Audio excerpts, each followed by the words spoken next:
Meus amigos do aplicativo AB de Bolso, vamos lá falar agora do agravo de instrumento, um recurso que sofreu mudanças bastante relevantes e bastante significativas e que é importante para você que está se preparando para a segunda fase, tanto para as questões abertas, como eventualmente para uma eventual peça prática que vocês precisem eventualmente elaborar. Então, o agravo de instrumento, para começo de conversa, o legislador de 2015 pretendeu, como a gente já conversou anteriormente, instituir um suposto rol taxativo. Um rol de hipóteses que está elencada nos incisos do artigo 1015 do Código de Processo Civil e também no parágrafo único deste mesmo artigo 1015. Com uma observação importante que a gente tem que fazer, né? A taxatividade do rol de hipóteses do agravo de instrumento foi objeto de polêmica desde a tramitação do Código de Processo Civil. E na vigência do Código, o Código tem atualmente aí mais de 2 anos de vigência, né? O Código, a gente vê decisões proferidas aí pelos mais variados tribunais do país, né, não aceitando essa taxatividade do rol de hipóteses do agravo de instrumento, né? Então há uma rejeição por parte de alguns tribunais a essa ideia da taxatividade. E essa questão, inclusive, é atualmente objeto de um recurso especial afetado pela sistemática dos repetitivos em curso no Superior Tribunal de Justiça, que vai analisar exatamente essa questão de ser ou não taxativa a lista, né, de hipóteses para cabimento do agravo do instrumento. A verdade é que, supostamente, ou pelo menos de modo hipotético, né, a pretensão é que aquelas hipóteses fossem realmente taxativas, de modo que o que não comportasse agravo de instrumento não se sujeitaria à preclusão e seria objeto de recurso de apelação ou de contra-razões de recurso de apelação, né, com obviamente, o cuidado que você tem que ter é de que quando cabe o agravo de instrumento, você não tem a chance de deixar para depois, não. Porque quando cabe o agravo de instrumento, se você não agrava, há sim a preclusão do ataque, né, da insurgência contra aquela decisão interlocutória. Então vamos lá para a tela. Primeira observação, que nós já comentamos, não cabe mais agravo retido no Código de 2015, né?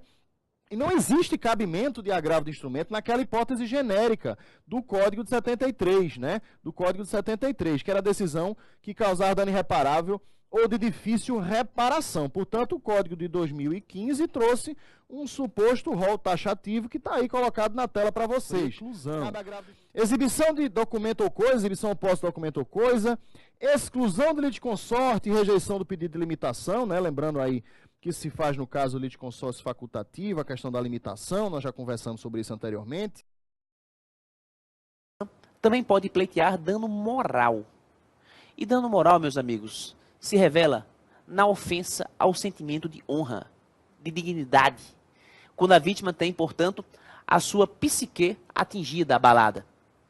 De certa maneira, o dano moral repercute nos direitos personalíssimos da vítima, honra, dignidade, decoro, desencadeando vários sentimentos negativos, como dor, sofrimento, angústia, aflição. Essa é a lógica do dano moral. E a tese mais evoluída, que vem se afirmando na jurisprudência e que envolve dano moral, é exatamente a tese do dano moral in re ipsa. Joga na tela. Dano moral in re ipsa, que é aquele dano moral que dispensa a prova do sofrimento. Gente, a vítima, para pleitear dano moral, não precisa provar para o juiz a sua dor. Já pensou o sujeito ter que chorar na audiência para convencer o juiz de que está sofrendo e, finalmente, desse modo, obter o dano moral? É complicada a situação. O juiz não está se sintonizando, portanto, com a demonstração de sofrimento, que pode muito bem ser uma falsa demonstração. O juiz tem que atentar para o fato que desencadeou o dano. Por exemplo, humilhações em público, a perda de um filho por assassinato, um erro médico, são fatos potencialmente capazes de provocar na vítima um dano moral. Inclusive, nós temos uma súmula do STJ que adota com muita propriedade a tese do dano moral in re ipsa, que é a súmula 403. Para mim, essa súmula é modelo.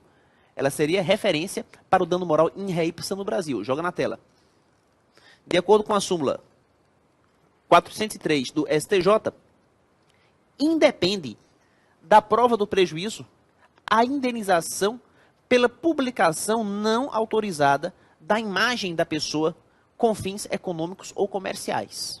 Repetindo, independe da prova do prejuízo, a indenização pela publicação não autorizada da imagem da pessoa com fins econômicos ou comerciais. De certa maneira, a pessoa que tem sua imagem utilizada comercialmente sem autorização, ela pode pleitear danos morais mesmo sem provar qualquer prejuízo, porque o dano moral decorre do fato em si. O dano moral é in re ipsa. Perfeito. E outro aspecto curioso que também envolve o dano moral seria o cálculo da indenização. A gente sabe que não há nenhum critério firme, seguro, nem em doutrina, nem em jurisprudência, que ensine a calcular o valor do dano moral. Então, normalmente, o advogado arbitra o valor por estimativa. Ele pede o que acha que o cliente merece com base em estatísticas jurisprudenciais de causas semelhantes. Ele vai ter que verificar como é que a jurisprudência vem se posicionando em causas semelhantes à dele, exatamente para pedir, por estimativa, o valor indenizatório correspondente. Não se preocupe que o exame de OAB não vai perguntar para você quanto vale o dano moral. Essa pergunta eles não fazem. Essencial é que você tenha em mente que o dano moral é fixado por estimativa, que não há valor fixo, não há tabela matemática de estimativa de dano moral no Brasil. Perfeito? E para fecharmos a análise do resultado, joga na tela, a terceira espécie de dano, que é o dano estético. Gente, o dano estético se reforça na deformidade física de caráter permanente. Atenção, deformidade física de caráter permanente. É a cicatriz, é a amputação, é a queimadura. Qualquer deformidade que a pessoa carregue para sempre em seu corpo vai traduzir um dano estético. Lembrando que deformidades transitórias, como hematomas e arranhões, não entram na configuração do dano estético. O dano estético pressupõe deformidade permanente. E apenas para fechar. Conforme a jurisprudência do STJ, em duas súmulas, inclusive, súmula 37 e súmula 387, link essas súmulas no seu VAD, na tela, ó, súmula 37 e súmula 387, ambas do STJ. Seria possível acumular as três espécies de dano, o dano material, com dano moral e com dano estético. Os três danos podem ser pleiteados cumulativamente em uma só ação judicial.